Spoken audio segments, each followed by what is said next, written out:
All right, welcome to the HomeQuest show.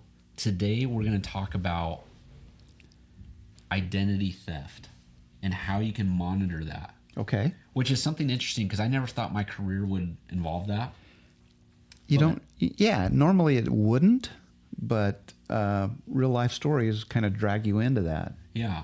So to give the scenario, the example, had a past client of mine who wanted to get a home equity line of credit to pay off some solar panels and some other projects that they were undertaking for their home that they had purchased. And we're like, all right, as a loan officer, there's a couple things that we always look at. We look at the credit, we look at the income, and we look at the assets.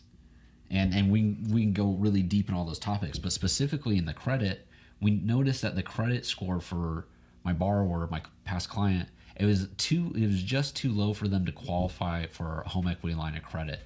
And as we were looking at it, one thing we always want to do is say, hey, do you recognize this card and this card, and kind of give people a plan on how they can improve their credit. And as we were going through the different lines of credit that they have, there was one that they didn't recognize. And you actually talked to them about this. So yeah, what happened in that situation? Do you remember? I'm pick my brain here a little bit. Okay. What was it? So, You're catching me cold here. No, I was actually out of the office, and it was. I know who you're talking about. It was a Home Depot card. Yes. Okay. And so we had a client, Jordan's client, that was really concerned that there was something that popped up, and we started going through this, and she said, "Yeah, this is a card that opened up a few years ago, but hasn't been used, but they activated it, or not activated it. They used it, and now there's a balance, and it's on my credit report." Well, we better investigate that. So she called the company that had the credit card and said, "Hey, this is on my credit. Can you give me information on it?"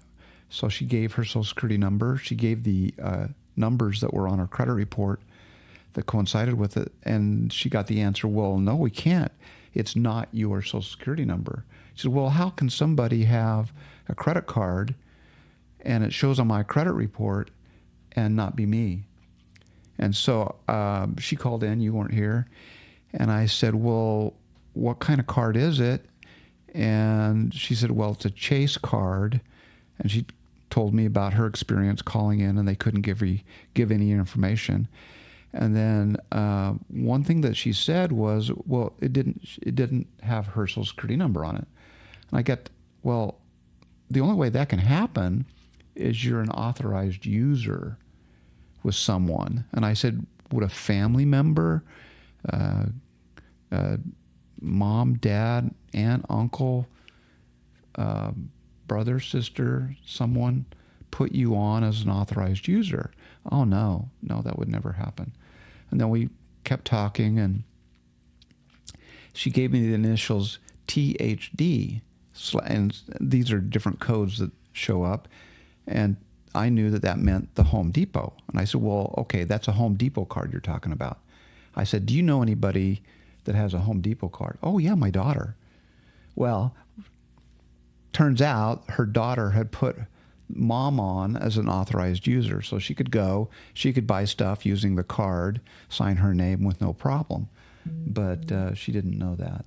Yeah. So that was something good to find out. Yeah, and I guess there's two lessons to learn. One, an authorized user will take on the credit score of whatever the user's it reflects. Reflecting. Right. And so you want to make sure you're an authorized user on good accounts, not bad accounts. Or if you're the parent, and you put a lot of parents do this to get their kids kind of build up their credit. Yep. If you put your kid on your card and make them an authorized user, you don't even have to give them a card, but it'll help them build their credit.